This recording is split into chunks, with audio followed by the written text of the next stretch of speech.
Assalamualaikum warahmatullahi wabarakatuh. Selamat pagi anak-anak ibu semua. Eh, Pada pagi yang cerah ini kita mulai pembelajaran kita dengan bacaan basmalah. Bismillahirrahmanirrahim. Baik, pada pagi hari ini kita akan belajar indahnya berbagi, yaitu kurban dan akikah. Di sini kan ada dua pembahasan, yaitu kurban dan akikah. Nanti kita selesaikan satu-satu terlebih dahulu. Saat ini kita akan membahas tentang kurban terlebih dahulu. Sebelum ibu lanjutkan, anak-anak ibu ada nggak yang tahu apa itu kurban? Ya, jika tidak, ibu akan mengulasnya sedikit, yaitu tentang pengertian kurban terlebih dahulu. Kurban berasal dari bahasa Arab, yaitu karobu, yakrabu, dan kurban yang artinya dekat. Dekat di sini mempunyai makna mendekatkan diri kepada Allah Subhanahu wa Ta'ala. Sedangkan secara istilah, kurban adalah mendekatkan diri dan mensyukuri nikmat Allah dengan cara menyembelih hewan ternak yang memenuhi syarat dan dilakukan setelah sholat Idul Adha atau pada hari Tasyrik, yaitu pada tanggal 11, 12, dan 13 Zulhijjah. Sedangkan untuk hukum dan dalil kurban, hukum melaksanakan kurban itu yaitu sunnah muakkad bagi setiap muslim yang memiliki kemampuan dan mukallaf, yaitu sehat dan dewasa. Perintah melaksanakan kurban ini terdapat dalam surat Al-Kautsar ayat 1-3 yang berbunyi, Bismillahirrahmanirrahim, Inna a'tainakal kautsar fasholli li rabbika wanhar inna saniyaka huwal abtar, yang artinya sesungguhnya kami telah memberikan kepadamu nikmat yang banyak, maka dirikanlah sholat karena Tuhanmu dan berkorbanlah sebagai ibadah dan mendekatkan diri kepada Allah. Sesungguhnya orang yang membenci kamu, dialah orang yang terputus dari nikmat Allah. Nah, itulah tadi dalil yang terdapat dalam Al-Quran surat Al-Kautsar ayat 1-3. Sedangkan hadis Nabi Muhammad SAW, beliau bersabda, aku perintahkan menyembelih kurban dan kurban itu sunat bagimu. Beliau juga bersabda, barang siapa yang memiliki kemampuan tetapi tidak melakukan kurban, maka janganlah dia menghampiri tempat sholat kami. Selanjutnya yaitu manfaat daging hewan kurban. Daging hewan kurban dibagikan kepada fakir miskin dan sebagian untuk yang berkurban, sebagaimana firman Allah dalam surat Al-Hajj ayat 28 yang artinya supaya mereka menyaksikan berbagai manfaat bagi mereka dan supaya mereka menyebutkan nama Allah pada hari yang telah ditentukan atas rezeki yang Allah telah berikan kepada mereka berupa binatang ternak. Maka makanlah sebagian daripadanya dan sebagiannya lagi diberikan kepada diberikanlah untuk dimakan oleh orang-orang yang sengsara atau kafir. Daging kurban itu lebih utama atau lebih afdal diberikan pada saat daging tersebut masih mentah. Jadi kalau daging kurban itu lebih baik pada saat mentah, tidak perlu kita masak terlebih dahulu sebelum kita berikan kepada orang yang membutuhkan. Baik, sebelum ibu lanjutkan, ada yang ingin menanyakan tentang materi kita, yaitu tentang kurban, sebelum kita lanjutkan kepada akikah? Baik, jika tidak, ibu akan melanjutkannya kepada akikah.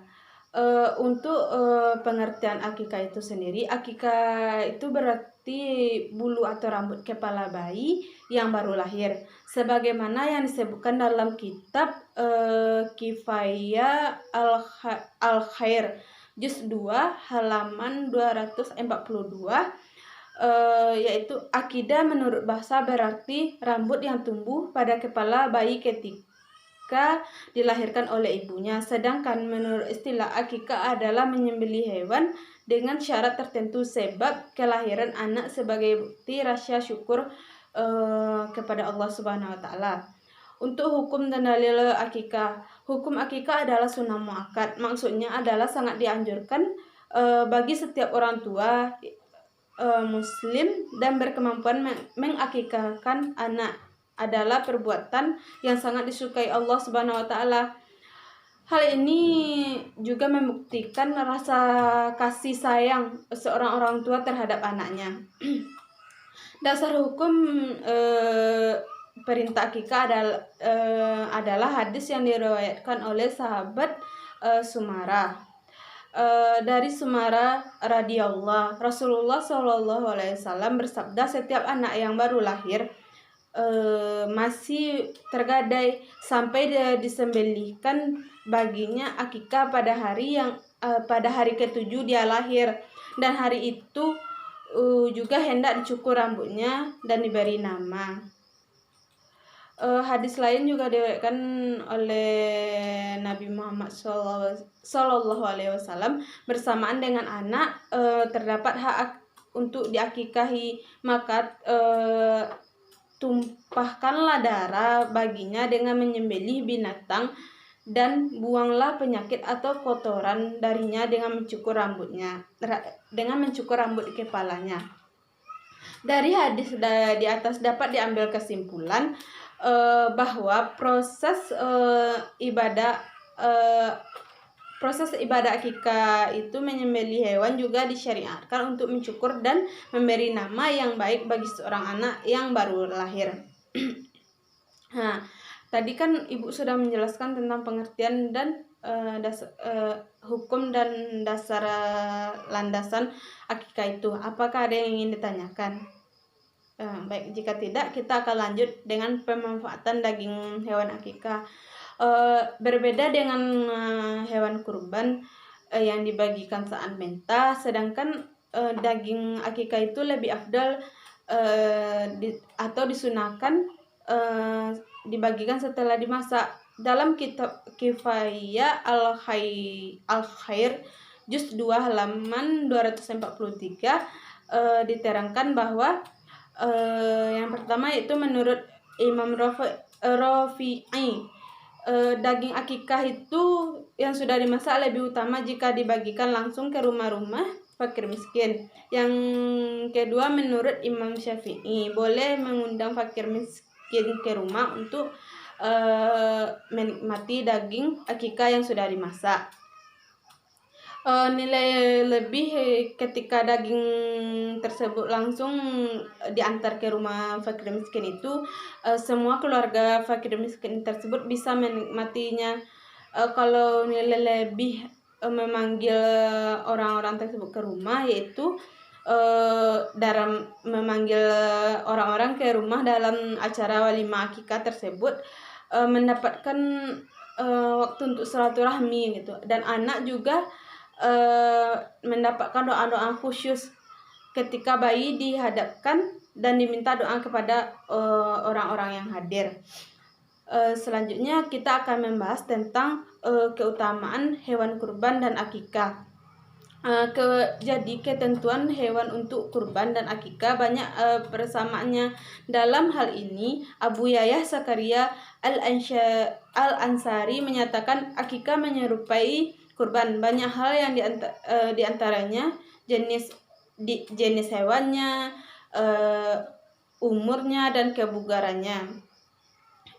Untuk binatang hewan yang bisa digunakan untuk kurban dan akikah, hewan yang dapat digunakan untuk kurban dan hewan yang dapat dipergunakan untuk kurban itu adalah domba,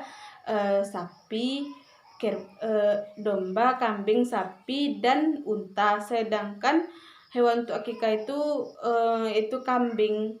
Meskipun jumhur ulama membolehkan hewan untuk akikah selain domba atau kambing, juga memperbolehkan sapi atau unta, sebagaimana hadis yang dibawa dari Anas bin Malik. Ia berkata, telah bersabda Rasulullah Shallallahu Alaihi Wasallam, barang siapa dikaruniai seorang anak laki-laki, hendaklah ia berakikah dengan unta sapi atau kambing. Untuk ketentuan umur hewan atau untuk kurban dan akikah, yaitu kalau domba sekurang-kurangnya sudah berumur satu tahun atau sudah ganti gigi. Kalau untuk kambing biasanya minimal 2 tahun, kalau sapi juga 2 tahun, kalau unta 5 tahun.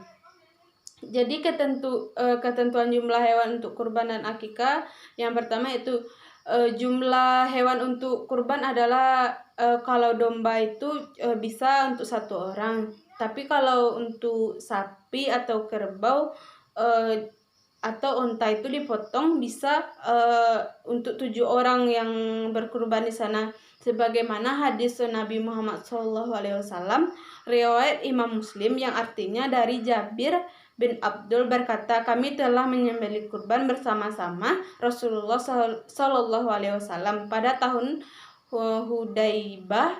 Hudaibiyah, 1 ekor unta untuk 7 orang dan 1 ekor sapi untuk 7 orang.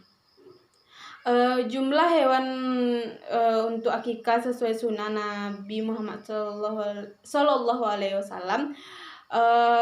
jika anak yang lahir laki-laki disembelihkan 2 ekor kambing, apabila yang lahir itu perempuan disembelihkan 1 ekor kambing. Hal ini mengacu kepada hadis Nabi Muhammad SAW yang artinya dari Aisyah, ia berkata Rasulullah SAW telah menyuruh kita agar mengakikahi untuk seorang anak laki-laki itu 2 ekor kambing dan untuk anak perempuan itu 1 ekor kambing. Jadi selanjutnya kita akan membahas tentang hikmah kurban dan akikah. Kalau hikmah kurban yaitu mendidik jiwa kita arah takwa dan mendekatkan diri kepada Allah Subhanahu wa taala. Yang kedua itu untuk memiliki sifat tamak dan mewujudkan sifat murah hati, murah membelanjakan dan hartanya di jalan Allah Subhanahu wa taala.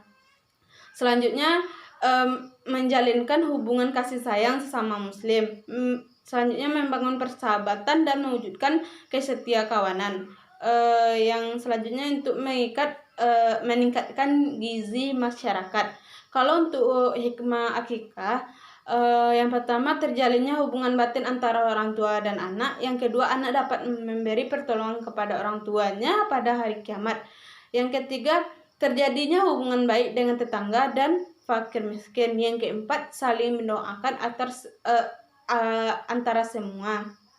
Nah, jadi itulah tadi sedikit ulasan Ibu tentang materi kita pada pagi hari ini, yaitu tentang indahnya berbagi, yaitu kurban dan akikah. Baik, sebelum Ibu lanjutkan untuk menyimpulkan pelajaran kita siang pada pagi hari ini, apakah ada anak-anak Ibu yang ingin bertanya? Baik, jika tidak, jadi Ibu akan menyimpulkan sedikit, yaitu kalau tentang kurban kan, kurban itu diwajibkan sunnah muakkad, maksudnya di sana kan jika kita mampu, apa salahnya kita berkurban. Di sana kita juga akan dengan kita berkurban, kita akan memberikan sedikit rezeki kita terhadap orang-orang yang kurang mampu, seperti fakir miskin yang tidak mampu misalnya membeli daging kan, nanti dia dapat kebagian gitu kan dari kita berkurban. Jadi kalau kurban itu kan waktunya pada sholat Idul Adha. Kalau kurban itu kan kalau kita tidak sanggup misalnya membeli sapi sendirian kan, kalau untuk ukuran sapi bisa untuk 7 orang, kita kan bisa berebu atau berpatungan dengan keluarga kita lain atau masuk anggota dari kayak pengajian. Kalau tidak, kita bisa mengorbankan kayak kambing atau domba. Kalau untuk akikah kan, akikah itu sunnah muakkad dianjurkan, karena setelah anak itu lahir, kita sebagai orang tua dianjurkan untuk mengakikahkan anak kita, yaitu pada hari ke-7 kelahirannya. Di sana kita bisa mendekatkan diri kepada anak kita, mengikatkan hubungan batin kita dengan anak, menunjukkan kasih sayang kita kepada anak. Nah, di sana juga dikatakan tadi, pada hari itu kan, pada hari akikah itu dianjurkan untuk memotong rambut, yaitu untuk membuang kotoran-kotoran yang ada pada anak tersebut. Dan di sana juga kita dianjurkan untuk memberikan nama, itu nama-nama yang baik. Baik, sekian materi yang dapat Ibu sampaikan hari ini. Nah, jika tidak ada pertanyaan, kita lanjutkan minggu besok. Ibu sudahi dengan wabillahi taufiq wa hidayah. Wassalamualaikum warahmatullahi wabarakatuh.